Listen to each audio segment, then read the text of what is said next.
Film की शुरुआत 1945 से होती है, जहां एक प्लेन में कोई गड़बड़ी हो गई थी, जिस वजह से उसे जापान की एक आइलैंड पर उतारा जा रहा था। ये काम एक सीनियर पायलट कर रहा था, जिसका नाम शिकीशिमा होता है। वो इस वक्त अपनी पूरी टीम के साथ था। आइलैंड पर आने के बाद वो एक सीनियर मैकेनिक के पास आया और उसे प्लेन ठीक करने को कहता है। शिकीशिमा खुद इस आइलैंड पर घूमने के लिए आगे बढ़ा। वो समंदर में अजीब तरह की मछलियाँ देखता है जो मरी हुई थी। घूम फिर कर वो रात को वापस आया। टीम के पास वो जैसे ही पहुंचा, सबको इमरजेंसी अलार्म की आवाज सुनाई देती है, जिस वजह से पूरी टीम घबरा गई, क्योंकि तभी इनके सामने गॉडजिला आ जाता है। वो आगे बढ़ रहा था, उसे देखकर सारे लोग काफी डर जाते हैं। वो भागने लगे, किसी को भी कुछ समझ नहीं आती। मैकेनिक कहता है कि हम इसे अपनी मशीन गन से मार सकते हैं। शिकीशिमा जी, आपको ऐसा करना चाहिए। अब शिकीशिमा गन तो लेता है, पर गॉडजिला के पास आने पर न जाने उसे क्या हुआ। वो मशीन गन से गोलियां ही नहीं चला पाता, इसीलिए सभी सिपाहियों को अपनी छोटी मोटी गन से गोलियां चलानी पड़ती है। ये देख गॉडजिला गुस्से में आ गया, आगे बढ़ने लगा, सबको ही कुचलने लगता है। देखते ही देखते वो सबको चींटियों की तरह मसल कर मार देता है। ये देखकर शिकीशिमा काफी डर गया, जिसके साथ ही वहाँ जोरदार धमाका हुआ। शिकीशिमा काफी दूर जाके गिरा, वही बेहोश हो जाता है और सबको मारने के बाद गॉडजिला जोरों से धाड़ने लगता है। सुबह जाकर शिकीशिमा को होश आई। आगे बढ़ने पर उसने देखा कि मेरी पूरी टीम मारी गई है। हर तरफ उनकी लाशें पड़ी हुई थी। लाशों को मैकेनिक यहाँ एक साथ लाकर रख रहा था, क्योंकि गॉडजिला के हमले में वो किसी तरह बच गया था। शिकीशिमा के वहाँ आने पर मैकेनिक उस पे काफी भड़क गया। कहता है कि इन सब की मौत की जिम्मेदार तुम हो, तुमने गॉडजिला पर वार नहीं किया, इसीलिए सभी मारे गए। जो सुनकर वो काफी दुखी हो गया। कुछ टाइम के बाद शिकीशिमा को बाकी पायलट्स के साथ वापस टोक्यो भेज दिया जाता है। वो जब घर आया तो पता चला कि यहाँ बमबारी की वजह से सब कुछ तहस नहस हो गया है। सारे घर टूट फूट गए, यहाँ तक कि शिकीशिमा का घर भी पूरा बर्बाद हो चुका था। यहाँ उसकी पड़ोसन मिली, कहती है कि तुम बच गई हो। रोती हुई बोली, पर मेरा बेटा मारा गया। शिकीशिमा पूछता है, क्या मेरे मॉम डैड जिंदा है? वो कहती है कि नहीं, यहाँ सभी मारे गए हैं। दुखी होकर आगे बढ़ी, बार बार यही कहती रहती है कि हमारी किस्मत ही खराब है, जिसमें हमारे साथ ये सब हो गया। शिकीशिमा जब आगे बढ़ा तो पुलिस एक औरत के पीछे पड़ी हुई थी। उसने हाथ में बच्चा उठाया हुआ था। औरत जब भाग रही थी तो वो उसके सामने आ गया। तब औरत शिकीशिमा को वो बच्चे पकड़ाकर वहाँ से भाग जाती है। वो जब थोड़ा आगे बढ़ा तो वही औरत उसके पास आई। शिकीशिमा उसे पूछता है कि तुम कौन हो? वो बताती है कि मेरा नाम नोरी है। ये बच्चे मुझे एक जगह पर मिली थी, मैंने इसे दे दिया, क्योंकि इसके मॉम डैड भी धमाके में मारे गए। ये सुनकर शिकीशिमा कहता है ठीक है, और बच्ची उसे पकड़ाकर आगे बढ़ने लगा। नोरी भी उसके पीछे पीछे जाने लगी। कहती है कि तुम हमें इस तरह अकेले नहीं छोड़ सकते। रात के वक्त ये लोग शिकीशिमा के घर के पास गए। नोरी बताती है कि मेरा इस दुनिया में कोई नहीं है, और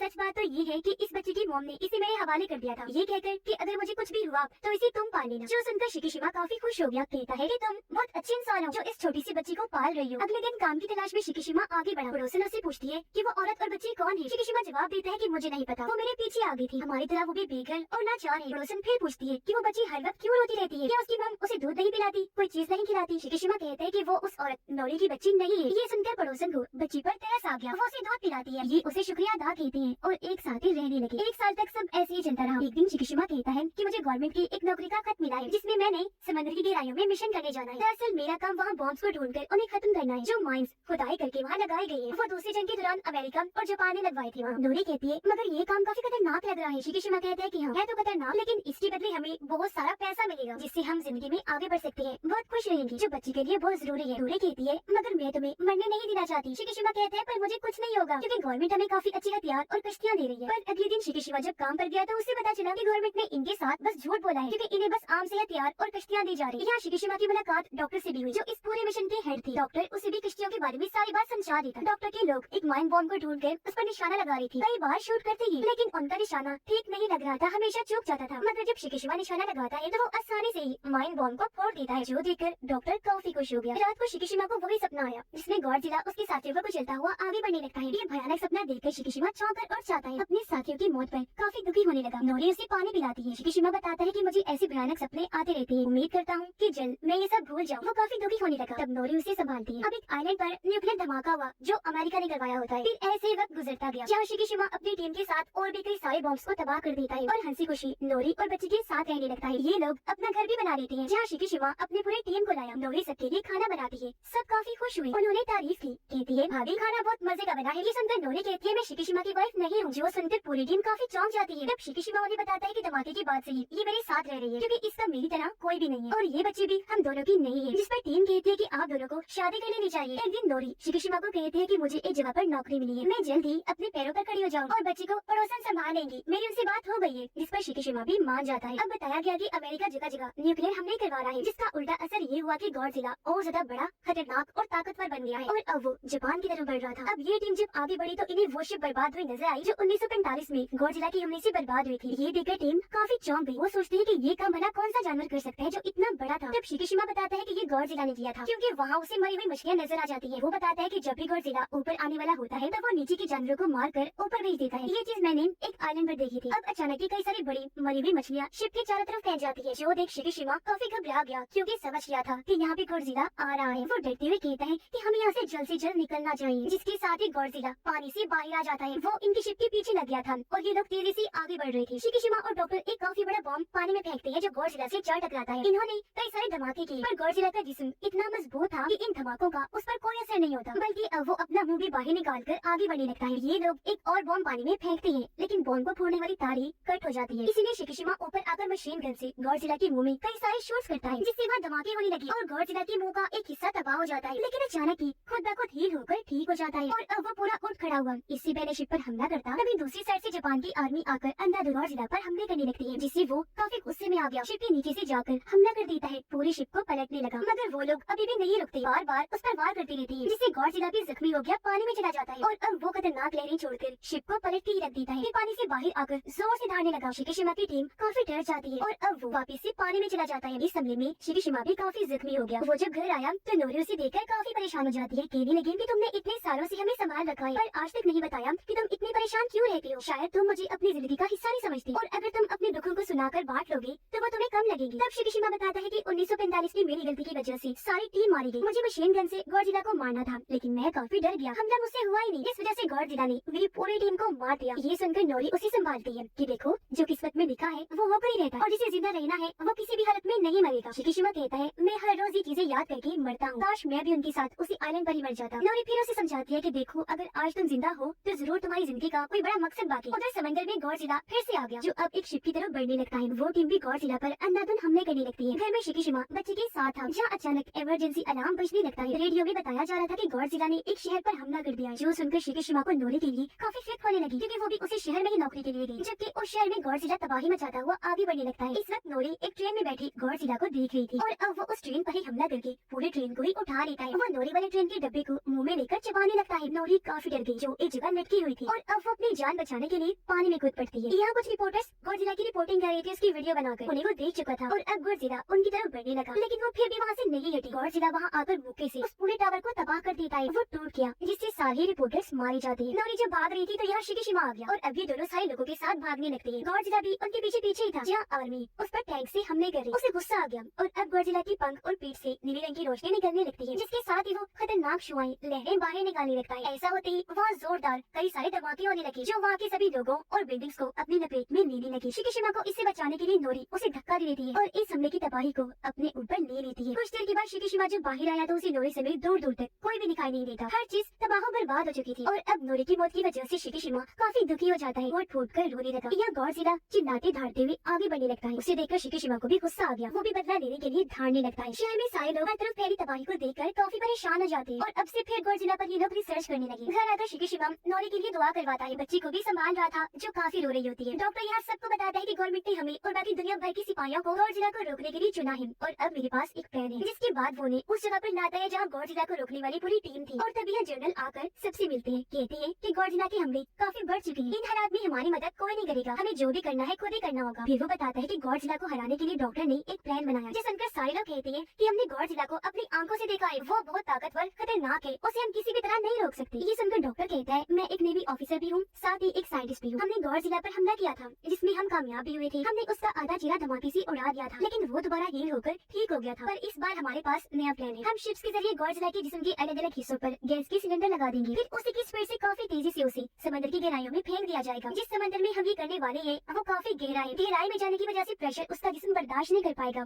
जिससे वो मर सकता है। ये सुनकर एक ऑफिसर पूछता है कि अगर उसे कुछ ना हुआ तो। इस पर डॉक्टर कहता है कि अगर कुछ ना हुआ तो फिर हमारे पास प्लान बी भी है। प्लान बी में गॉडजिला जब पानी की गहराई में होगा तब उसके जिस्म पर लगाए गए सिलेंडर्स पर बैलून्स गुब्बारे खुल जाएंगे, जिससे गॉडजिला जिस स्पीड से नीचे गया था उसी स्पीड से वापस ऊपर आने लगेगा। 2-3 बार बैलून्स के खुलने पर वो प्रेशर बर्दाश्त नहीं कर पाएगा और उसकी मौत हो जाएगी। ये सुनकर एक ऑफिसर पूछता है सर आपको यकीन है कि इन हमलों से गॉडजिला मारा जाएगा? इस पर डॉक्टर कहते हैं कि शायद, लेकिन ये हमें करना ही पड़ेगा क्योंकि इसके अलावा हमारे पास और कोई रास्ता नहीं है। उसका साथ जनरल भी देते हैं कि गॉडजिला पहले ही काफी कुछ तबाह कर चुका है, अब हमें उसे रोकने के लिए ये जरूर करना चाहिए, जिसके लिए वहाँ के सारे ऑफिसर्स मान जाते हैं। शिकिशिमा अपनी पूरी टीम के पास आया। डॉक्टर उन्हें कहता है कि गॉडजिला को समंदर में सही जगह पर लाने के लिए हमें एक प्लेन को तैयार करना है जो हथियारों से भरा हो और अब मुझे एक बेहतरीन मैकेनिक की जरूरत है जो ऐसा प्लेन तैयार कर दे। ये सुनकर शिकिशिमा कहता है कि ये काम मेरा दोस्त मैकेनिक कर सकता है, मैं उसे ढूंढ कर लाऊंगा। और अब शिकिशिमा उसे काफी ढूंढ कर आखिर उसके घर गया जहाँ मैकेनिक उसे मिल भी जाता है, लेकिन वो आज भी उसे काफी बातें सुनाता है कि तुम्हारी वजह से 1945 में हमारी पूरी टीम मारी गई थी। शिकिशिमा कहता है हाँ मैं जानता जानता हूँ, लेकिन अब मुझे अपनी गलती सुधारने का एक मौका मिला है जिसमें मुझे तुम्हारी मदद चाहिए। गॉडजिला को मारने के लिए हमें एक प्लेन चाहिए जिसे तुम्हें तैयार करना होगा। इससे हमारे गवर्नमेंट और आर्मी की भी हम मदद कर सकते हैं, साथ ही करोड़ों लोगों की भी जानें बचा सकते हैं। जिसके लिए वो मैकेनिक मान गया। वो शिकीशिमा के साथ उस जगह पर आया जहाँ उसने प्लेन तैयार करनी थी। वो आगे बढ़ा, अपने काम पर लग जाता है प्लेन को तैयार करने में। उधर डॉक्टर ने भी कई सारे हथियार और गैस सिलेंडर तैयार करवा लिए थे। कुछ ही दिनों में प्लेन भी तैयार हो जाती है। कुछ दिन के बाद शिकीशिमा बच्चे से आकर मिला जहाँ उसने एक पेंटिंग बनाई हुई थी जो कागज वो शिकीशिमा को देती है। जो देख वो कहता है कि बेटा इस पेंटिंग में तुम काफी दुखी लग रही हो, क्या बात है? इस पर वो कहती है कि जी क्योंकि मुझे मॉम बहुत याद आ रही है। जो बताकर वो रोने लगी। उसे देखकर शिकीशिमा को भी काफी दुख हुआ। वो बच्ची को संभालता है। फिर जैसे ही रात हुई वो एक खत लिखकर बच्ची के पास रखता है और उसे सुलाकर वहाँ से चला जाता है। वो आकर मैकेनिक से मिला जिसने और भी कई सारे प्लेन्स तैयार कर लिए थे। एक प्लेन में शिकीशिमा बैठ गया। तब मैकेनिक उसे बताता है कि मैंने इसमें भी बॉम्ब, हथियार और गैस सिलेंडर लगा दिया है। तुम्हें बस इस प्लेन को और इसके बटन्स को अच्छे से इस्तेमाल करना होगा। 1945 में गॉडजिला ने कुचलकर तुम्हारे सभी साथियों को मार दिया था, पर आज तुम उसे मारकर अपना बदला जरूर लेना। जिस पर शिकीशिमा कहते हैं कि हाँ मैं ऐसा करूंगा जरूर। वो फिर बच्चे की बनाई हुई पेंटिंग देखने लगा जो इन तीनों की ही थी और यहाँ वो बच्चे के साथ साथ नोरे को भी याद करने लगता है। अगले दिन बच्ची पड़ोसन के पास आकर उसे शिकीशिमा का खत देती है जो असल में पड़ोसन के लिए ही था। खत के साथ कुछ पैसे थे। खत में लिखा था कि इन पैसों से बच्ची का ख्याल रखना। जो अधिक पड़ोसन समझ गई कि अब शिकीशिमा जिस मिशन पर गया है वहाँ से वापस कभी नहीं आएगा। जबकि उधर सभी शिप्स समंदर में आगे बढ़ने लगती है अपने लोकेशन पर जहाँ इन्हें जाना था। वो पानी में डिवाइसेस की मदद से आवाज पैदा करते हैं गॉडजिला को परेशान करने के लिए। जबकि शिकीशिमा अब अपने प्लेन को लेकर उड़ जाता है। गॉडजिला डिवाइसेस की आवाज से परेशान होकर पानी से निकलकर एक शहर में आ गया था। शिकीशिमा प्लेन को लेकर गॉडजिला के काफी करीब से गुजर जाता है। फिर उसके चारों तरफ घूमकर हमले करने लगता है गॉडजिला को भड़काने के लिए। अब गॉडजिला उसके प्लेन का पीछा करने लगा, इसलिए शिकीशिमा उसे लेकर समंदर में अपनी मेन लोकेशन की तरफ बढ़ने लगा। तब डॉक्टर उन्हें आता हुआ देखकर काफी खुश हो जाता है और वो सभी शिप्स को तैयार होने के लिए कहता है। जबकि शिकीशिमा और गॉडजिला समंदर में लगातार आगे बढ़ रहे थे और अब जैसे ही शिप्स गॉडजिला के पास आने लगी उसके जिस्म से फिर से नीले रंग की रोशनी चमकने लगती है। एक बार फिर पानी में शुआएं लहरें छोड़ता है जिससे यहाँ एक बार फिर जोरदार धमाके होने लगे। लेकिन इस बार शिप्स पर इसका कोई खास असर नहीं होता। जिसके बाद ये लोग पानी में सिलेंडर्स फेंकने लगते हैं। गॉडजिला की चारों तरफ घूमकर उसके पूरे जिस्म पर सिलेंडर्स लगाने लगते हैं क्योंकि इस वक्त उसका पूरा ध्यान शिकीशिमा के शिप पर ही था। और अब ये लोग अपनी शिप्स के जरिए सभी सिलेंडर्स को चला देते हैं जिसके साथ ही काफी तेजी से गॉडजिला को पानी में डुबो दिया जाता है। उसका जिस्म पानी में 1500 मीटर तक नीचे चला जाता है। फिर अचानक ही वो रुक गया जो देखकर सभी लोग काफी खुश हो जाते हैं क्योंकि उन्हें लग रहा था कि गॉडजिला मर गया होगा, लेकिन वो इतनी आसानी से मरने वाला नहीं था। पानी में जाकर भी वो उनकी रस्सियों को खींचने लगता है जिससे वो भी समझ गई कि वो अभी तक जिंदा। इसलिए अब वो प्लान बी के मुताबिक सिलेंडर में लगाए गए बलून्स को ओपन करने लगती है जिससे गॉडजिला एक बार फिर से तेज स्पीड में ऊपर आने लगता है। लेकिन 800 मीटर पर आने के बाद वो रुक जाता है और अब वो उन बलून्स को एक एक करके तोड़ने लगता है। इसीलिए अब रस्सियों को खींचकर गॉडजिला को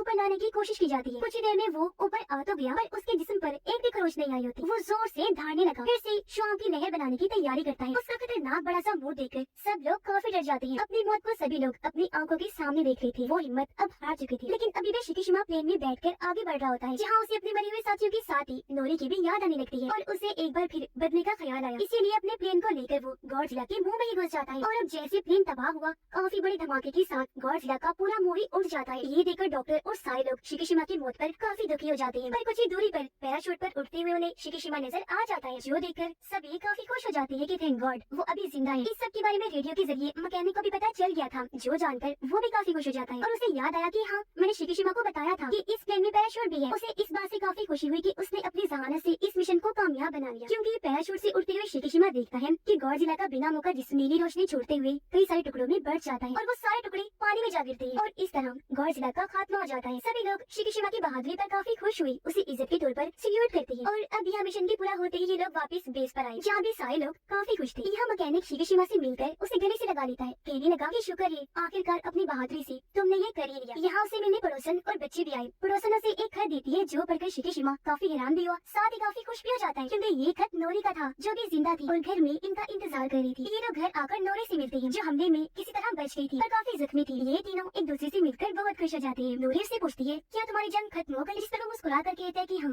और मैं कामयाब रहा। इस पर तीनों मिलकर काफी खुश हो जाते हैं और अब एक फैमिली की तरह रहने का फैसला करते हैं। लेकिन एक बुरी खबर समंदर की गहराई में दिखाया गया कि गॉडजिला की जिस्म के टुकड़े फिर से रीजनरेट हो रहे हैं, यानी फिर से ठीक होकर आपस में मिल रही थी जो हो सकता है कि पूरा गॉडजिला फिर से बना दे, जो बात बहुत खतरे वाली थी। और इसी के साथ ही इस फिल्म की कहानी यहीं पर खत्म हो जाती है।